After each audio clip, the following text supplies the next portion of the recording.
మీ ప్రాంతంలో ఎండ తీవ్రత చాలా ఎక్కువగా ఉంది, వడగాళ్ళు కూడా ఎక్కువగా వచ్చే అవకాశం ఉంది. వీలైనంత వరకు టోపీ పెట్టుకొని బయటకు వెళ్ళండి. అలాగే కుదిరినంత వరకు మంచినీళ్ళు, గ్లూకోజ్, నిమ్మరసం, కొబ్బరి నీళ్ళు వీటిని ఎక్కువగా తాగుతూ ఉండండి. ఇట్లు ఏపీ విపత్తుల సంస్థ.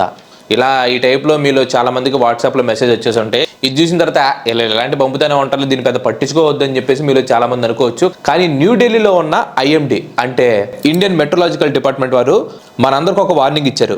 యాక్చువల్గా మన ఇండియాలో వాతావరణాన్ని సూచించేది వీళ్ళే. తుఫాన్లు, సైక్లోన్లు అండ్ అలాగే ఇలాంటి ఎండ తీవ్రతను కూడా వీళ్ళే ముందుగా అనాలిసిస్ చేసి మనకి ప్రికాషన్స్ అనేది చెప్తూ ఉంటారు అనమాట. వీళ్ళు ఏం చెప్తున్నారంటే ఏప్రిల్ నుంచి జూన్ వరకు ఎండ చాలా తీవ్రంగా చాలా ఎక్కువగా ఉండబోతుందని చెప్పేసి వీళ్ళు చెప్పడం జరిగింది. ఆల్రెడీ ప్రస్తుతం మన ఇండియాలో చాలా సిటీస్లో హై టెంపరేచర్ అనేది రికార్డ్ అవుతుంది. మన రెండు తెలుగు రాష్ట్రాల్లో కనుక చూసుకుంటే ఇప్పటికీ చాలా చోట్ల 40 డిగ్రీల కంటే ఎక్కువ టెంపరేచర్ అనేది రికార్డ్ అయింది. నార్మల్గా ప్లెయిన్ రీజియన్స్లో టెంపరేచర్ కొంచెం ఎక్కువగా ఉంటుంది. అదే కొండల ప్రాంతంలో చూసుకుంటే ప్లెయిన్ రీజియన్స్ కంటే కాస్త తక్కువగా ఉంటుంది. ఫర్ ఎగ్జాంపుల్ ఇప్పుడు సమ్మర్లో ప్లెయిన్ రీజియన్లో 40 డిగ్రీస్ అలా టెంపరేచర్ ఉండి కొండ ప్రాంతంలో 30 డిగ్రీస్ కంటే ఎక్కువగా ఉంటే ఆ టైంలో వడగాళ్ళు అనేవి వస్తాయి. ఇంగ్లీష్లో వీటిని హీట్ వేవ్స్ అని చెప్పంటారు. అదే ప్లెయిన్ రీజియన్లో 47 డిగ్రీస్, కొండ ప్రాంతంలో 37 డిగ్రీస్ దాటేసింది అనుకోండి, దాన్నే సివియర్ హీట్ వేవ్ అని చెప్పి అంటారు.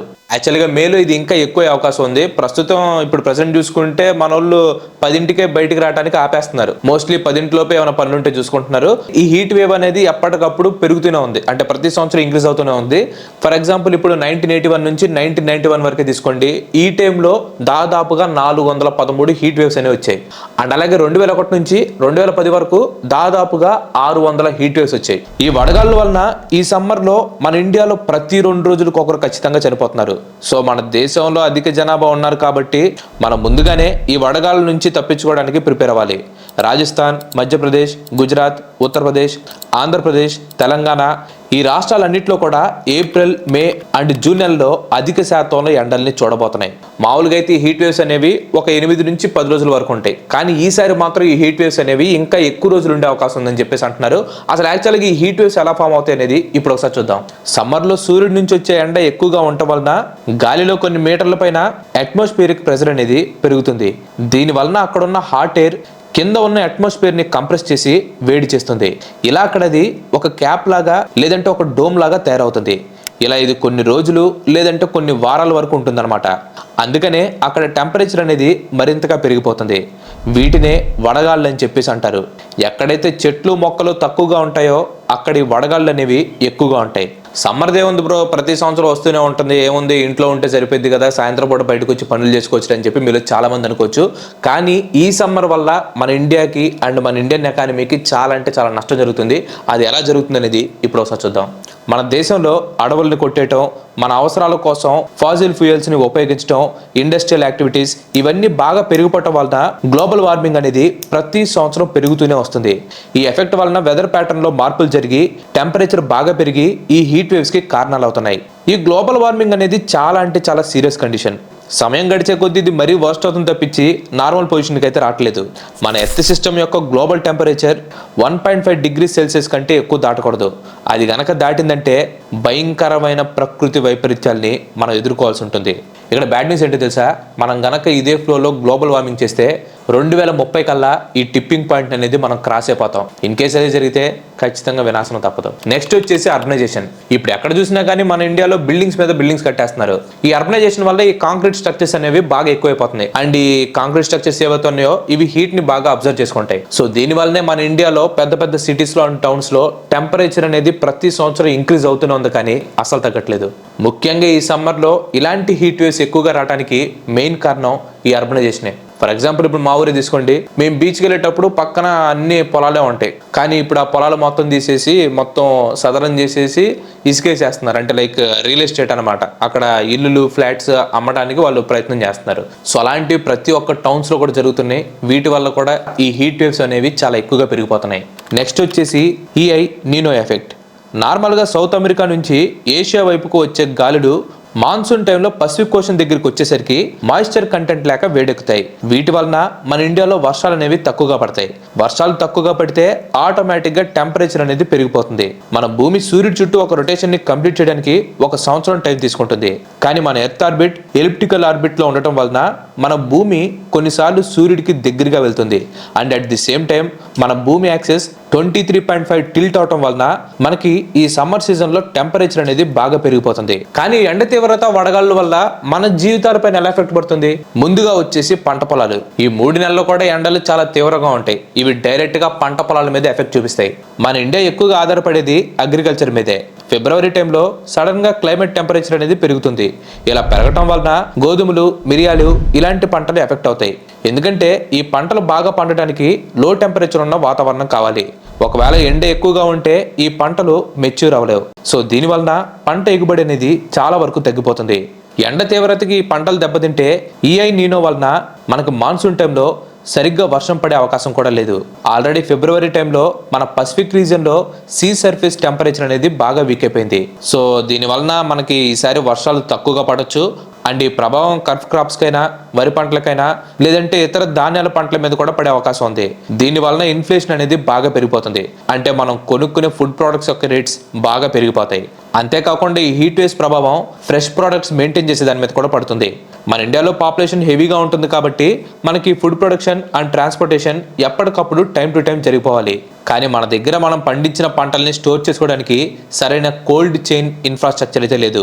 అలాగే సమ్మర్లో మనకి కరెంటు కోతలు కూడా ఎక్కువగా ఉంటాయి. ఈ కరెంటు కోతల గురించి మనం సపరేట్ టాపిక్ చేయాల్సి ఉంటుంది. సో దాని గురించి తర్వాత మాట్లాడుకుందాం. ఇప్పుడైతే ఈ ట్రాక్ లో ఉందాం. ఈ పవర్ షార్టేజ్ వలన కూడా మన దగ్గర ఉన్న ఫుడ్ ని స్టోర్ చేయడం చాలా కష్టం. సో ఈ ఫ్యాక్టర్స్ అన్నిటిని కలుపుకొని పంటలు ఎగుబడి లేక, స్టోరేజ్ ఇన్ఫ్రాస్ట్రక్చర్ లేక మనం రోజు తినే vegetables, fruits, non veg items like fish products పైన కూడా వీటి ప్రభావం పడి రేట్లు అనేవి విపరీతంగా పెరిగిపోయే అవకాశం ఉంది. మీరు కూడా అప్పుడప్పుడు గమనించే ఉంటారు. స్పెసిఫిక్ గా ఈ సమ్మర్ టైంలో మన ఊర్లో ఉండే వాళ్ళందరూ కూరగాయల రేట్లు విపరీతంగా పెరిగిపోయింది అని చెప్పేసి డిస్కస్ చేస్తూ ఉంటారు. యాక్చువల్ గా వీటన్నిటికి కారణాలు అయితే ఇవే అనమాట. ఆల్రెడీ సిరిసిల్ అనే ఒక రీసెర్చ్ ఏజెన్సీ రాబోయే రోజుల్లో ఈ రేట్లన్నీ కూడా ఎక్కువ పెరిగిపోయే అవకాశం ఉందని చెప్పి ఒక అంచనా వేసింది. నెక్స్ట్ వన్ వచ్చేసి effect on power sector. Summer అంటేనే ఎండలు విపరీతంగా మండిపోతూ ఉంటాయి. సో వాటి నుంచి తప్పించుకోవాలంటే ఖచ్చితంగా అందరూ ఏసీలు, కూలర్లు, ఫ్యాన్లు, ఫ్రిడ్జ్లు వీటన్నిటిని కంటిన్యూస్గా వాడుతూ ఉంటారు. సో ఎండ ప్రభావం ఎంత ఎక్కువగా ఉంటే వీటి వాడకం కూడా అంతే ఎక్కువగా ఉంటుంది. సో ఇలా సమ్మర్లో అందరూ ఏసీలు, కూలర్లు ఎక్కువగా వాడటం వలన వాటి డిమాండ్ ఎక్కువైపోయి అందరికీ సరిపడా కరెంట్ని మనం ప్రొడ్యూస్ చేయాలన్నమాట. దీనికోసం అని చెప్పేసి కరెంటు కోతలు అనేవి సమ్మర్లో చాలా ఎక్కువగా ఉంటాయి. పోయిన సమ్మర్తో పోల్చుకుంటే ఈసారి సమ్మర్ ఇంకా 20 నుంచి 30% కరెంటు కోతలు ఎక్కువగా చూసే అవకాశం అయితే ఉంది. ఆబ్వియస్ గా కరెంట్ డిమాండ్ పెరిగితే థర్మల్ పవర్ ప్లాంట్స్ కూడా ఎక్కువ కరెంట్ ని ప్రొడ్యూస్ చేయాలి. కానీ మన దగ్గర కరెంట్ ని ప్రొడ్యూస్ చేసే సరిపడా బొగ్గుందా అంటే లేదు. మన ఇండియాలో ప్రొడ్యూస్ అయ్యే కరెంట్ లో 70% కరెంట్ కేవలం బొగ్గు నుంచే తయారవుతుంది. ఈ నెల మార్చ్ ఎండింగ్ కల్లా గవర్నమెంట్ 45 మిలియన్ టన్నుల బొగ్గుని రెడీగా ఉంచాలని చెప్పి కొన్ని సూచనలు అయితే ఇచ్చింది. కానీ మనం ఆ టార్గెట్ ని రీచ్ కాలేకపోయాం. అంటే మన దగ్గర అంత సరుకు లేదనమాట. కొంత భాగాన్ని మనం వేరే దేశం నుంచి ఇంపోర్ట్ కూడా చేసుకున్నాం. పోయిన సంవత్సరం మన ఇండియా రష్యా నుంచి 15.6 మిలియన్ మెట్రిక్ టన్నుల బొగ్గుని ఇంపోర్ట్ చేసుకుంది. మామూలుగా అయితే ఒక టన్ను బొగ్గు రేట్ వచ్చేసి ఒక $50 నుంచి $100 వరకు ఉంటుంది. కానీ ఉక్రెయిన్ అలాగే రష్యా వార్ జరుగుతుంది కాబట్టి ఈ రేట్ ని కాస్త $225 వరకు చేశారు. అంటే ఆల్మోస్ట్ 5 times దీని రేట్ అయితే పెరిగిపోయింది. సో పోయినసారితో పోల్చుకుంటే ఈసారి మనం ఇంకా ఎక్స్ట్రా పే చేయాల్సి ఉంటుంది అనమాట. నెక్స్ట్ వన్ వచ్చేసి ఎఫెక్ట్ ఆన్ లేబర్. ఈ విషయం గురించి తెలుసుకునే ముందు ఇంతవరకు ఈ వీడియో చూసారంటే ఈ వీడియో మీకు నచ్చిందని అనుకుంటున్నాను. మీకు కనుక నచ్చినట్లయితే ఈ వీడియోని ఖచ్చితంగా లైక్ చేయండి. అండ్ అలాగే మీరు మన ఛానల్కి ఇంతవరకు కనుక సబ్స్క్రైబ్ అయినట్లయితే మన ఛానల్కి తప్పకుండా సబ్స్క్రైబ్ అయ్యి పక్కన ఉన్న గంటని ఆల్ ఆప్షన్ పెట్టుకోండి. ఆల్రెడీ లైక్ చేసి, షేర్ చేసి, సబ్స్క్రైబ్ చేసిన వారికి చాలా చాలా థ్యాంక్స్. ఈ ఎండల ప్రభావం చాలా మంది లేబర్లు, కూలీల మీద పడుతుంది. ఆటో డ్రైవర్లు, రిక్షా డ్రైవర్లు, తాపి పని చేసేవారు, వ్యవసాయం చేసేవాళ్ళు వీళ్ళందరూ కూడా ఎండలో బయటికి వెళ్ళి పనిచేయటం అంటే అది చాలా కష్టం. 2021 స్టాట్స్ ప్రకారం మన ఇండియాలో 76.2% మంది లేబర్ పని చేసే వాళ్ళు ఉన్నారంట. 76.2% అంటే ఇది చాలా ఎక్కువ. అంటే ఎండ ప్రభావం వలన 76.2% మంది ఎఫెక్ట్ గురవబోతున్నారు. జనరల్ గా ఉదయం నుంచి సాయంత్రం దాకా పనిచేసే వీళ్ళు ఈ సమ్మర్ టైంలో పనిచేయడానికి పెద్దగా ఇష్టపడరు. ఒకవేళ పరిస్థితులు బాగాక వీళ్ళు పనిచేసినా కానీ ఈ ఎండల వల్ల బాగా డిహైడ్రేట్ అయిపోతారు. అదే పెద్ద వయసు వాళ్ళు అయితే చనిపోయే అవకాశం కూడా ఉంది. నెక్స్ట్ వచ్చేసి ఎఫెక్ట్ ఆన్ జీడిపి. జీడిపి అంటే ఏంటో మీలో చాలా మందికి తెలిసే ఉంటుంది. Gross domestic product. మన దేశం యొక్క జీడిపి అనేది ప్రజెంట్ అయితే బాగా హెల్తీగానే ఉంది అండ్ అలాగే మన దేశం కూడా బాగా డెవలప్ అవుతుంది.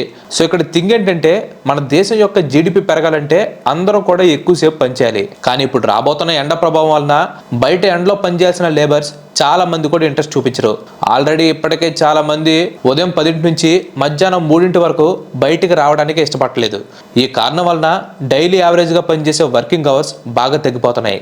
ఈ ఎఫెక్ట్కి మన దేశం యొక్క జీడిపి ప్రతి సంవత్సరం 2.5 నుంచి 4.5 వరకు తగ్గిపోయి రిస్క్లో పడిపోతుంది. మన దేశం యొక్క జీడిపిలో 50% జీడిపి కేవలం హీట్ ఎక్స్పోజ్డ్ వర్కర్స్ నుంచే వస్తుంది. అంటే వ్యవసాయం చేసేవాళ్ళు, మైనింగ్, కన్స్ట్రక్షన్స్ వీళ్ళ నుంచే దాదాపుగా 50% జీడిపి అనేది జనరేట్ అవుతుంది. ప్రస్తుతం మన ఇండియా ఫాస్టెస్ట్ గ్రోయింగ్ ఎకానమీగా ఉంది. కానీ వచ్చే 3 నెలల్లో ఈ స్పీడ్ తగ్గే అవకాశం ఉంది. ఇన్ఫాక్ట్ చెప్పాలంటే ఎకానమీ డౌన్ అయ్యే అవకాశం కూడా ఉంది. సో ఇదన్నమాట ఈ హీట్ వేవ్స్ వల్ల కలిగే నష్టాలు. కేవలం మీరు అనుకోవచ్చు ఏదో మన వరకే నష్టం ఉంటుంది, తగిలితే మహా అయితే వడదెబ్బ తగ్గుతుందని. కానీ కాదు, మన దేశానికి కూడా ఈ హీట్ వేవ్ వల్ల పెద్ద దెబ్బ తగిలే అవకాశం ఉంది. అండ్ అందరు చెప్పేదే ఈ హీట్ వేవ్స్ని తట్టుకోవాలంటే మీరు ఎక్కువగా ఫ్లూయిడ్స్ని తీసుకోవాలి. లైక్ కొబ్బరి నీళ్ళు కానివ్వండి, మజ్జిగ కానివ్వండి, మంచినీళ్ళు కానివ్వండి, ఇవి కంటిన్యూస్గా తీసుకుంటూ ఉండండి. అండ్ అలాగే బయటికి వెళ్ళేటప్పుడు కాస్త లూజ్ బట్టలు అంటే లూజ్ క్లోత్స్ని వేసుకోండి. అండ్ అలాగే సన్ స్క్రీన్స్ వాడటం, దాంతోపాటుగా చల్ల నీళ్ళతో స్నానం చేయటం. అండ్ అన్నిటికంటే ముఖ్యమైనది మన వాళ్ళు ప్రతి ఒక్కరు చెప్తా ఉంటారు కానీ దీన్ని ఎవరు పాటించరు, చెట్లను నాటం అనమాట. మీకు వీలైనంత వరకు చెట్లు నాటడానికి ట్రై చేయండి. ఖచ్చితంగా అది మీకు ఫ్యూచర్లో యూజ్ అవుతుంది. సో కుదిరితే ఈ వీడియో చూసిన తర్వాత బయటికి వెళ్ళి ఒక మొక్క నాటడానికి అయితే ట్రై చేయండి. నా వంతుగా అయితే నేను ఖచ్చితంగా వెళ్ళేసేసి 4-5 మొక్కలు నాటుతాను. సో మీ వంతు కూడా మీరు చేయండి. అండ్ అలాగే ఈ వీడియో నచ్చితే మీ ఫ్రెండ్స్కి షేర్ చేయండి, మన వీడియోకి లైక్ చేయండి. దాంతోపాటుగా మన నెక్స్ట్ ఎపిసోడ్ మిస్ కావద్దు అనుకుంటే మన ఛానల్కి తప్పకుండా సబ్స్క్రైబ్ అవ్వండి. ఇంకో మంచి ఎపిసోడ్లో మళ్ళీ కలుద్దాం. Till then bye bye, have a nice day.